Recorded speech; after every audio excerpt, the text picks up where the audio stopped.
The United States on Monday said it was slashing the number of Chinese nationals permitted to work at the U.S. offices of major Chinese state-owned media outlets to retaliate against Beijing's long-standing intimidation and harassment of journalists, citing a deepening crackdown on all forms of independent reporting inside China. Administration officials said Beijing's attacks on free speech were worse than they were a decade ago, comparing them to those of the Soviet Union at the height of the Cold War. Effective March 13, Washington will cap the number of U.S.-based employees of Xinhua News Agency, China Global Television Network, China Radio International and China Daily Distribution Corp. At 100 from 160 currently. Beijing's UN ambassador said the move was not appropriate. China last month revoked the visas of 3 Wall Street Journal reporters in Beijing after the newspaper declined to apologize for a column with a headline calling China the real sick man of Asia. Another reporter with the paper had to leave last year after China declined to renew his visa.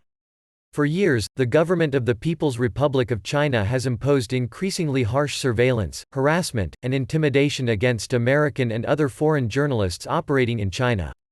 U.S. Secretary of State Mike Pompeo said in a statement, Monday's decision was not particularly linked to the Wall Street Journal case nor the content the Chinese outlets in question produced, senior State Department officials told reporters, speaking on the condition of anonymity. We've been imploring the Chinese for years and years now to improve their treatment of journalists in China. So, this is not linked to any one particular incident, one U.S. official said, but added that the expulsion of journal reporters was a fairly egregious example. While the U.S. officials said the move was not an expulsion of these Chinese nationals, they acknowledge that the people whose visas are contingent on their ability to work in the United States may be forced to leave the country. The 4 outlets were among 5 designated by the United States as foreign embassies earlier this month, as a first step of this move. Tensions between the 2 superpowers have escalated since President Donald Trump came to office 3 years ago, with disputes over issues ranging from trade to accusations of Chinese spying in the United States and to U.S. support for Taiwan. We have some differences, but we do not think it is appropriate for the United States to take steps in interfering with the work of journalists coming from China, China's UN ambassador Zhang Jun told a news conference.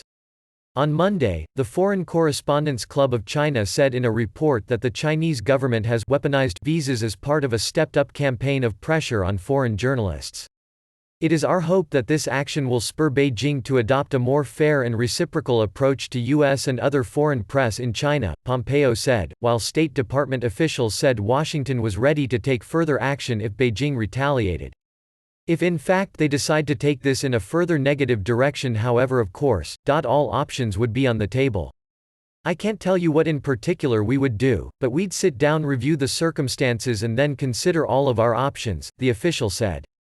The personnel caps would be placed on the entities as opposed to people, hence it would be up to the media outlets to decide the necessary staffing cuts, the officials said. The United States would also announce in the near future limits on duration of stay for Chinese journalists, administration officials said.